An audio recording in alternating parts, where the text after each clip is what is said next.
Miren mis amigos, aquí atrás de mí tenemos una chicharra. ¿Sí la escuchan?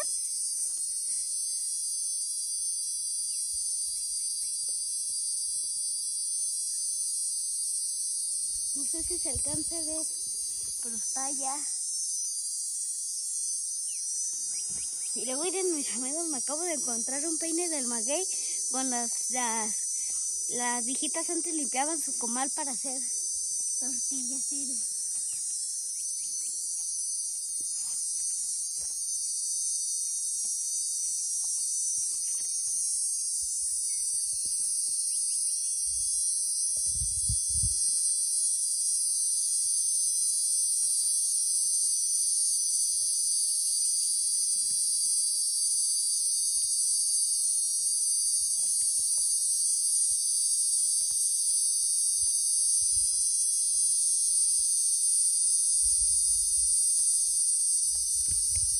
Ahí está la chicharra.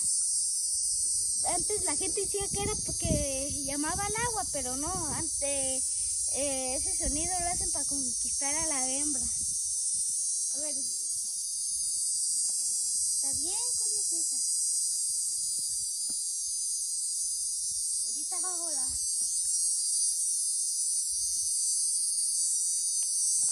Adiós, besitos, abrazos.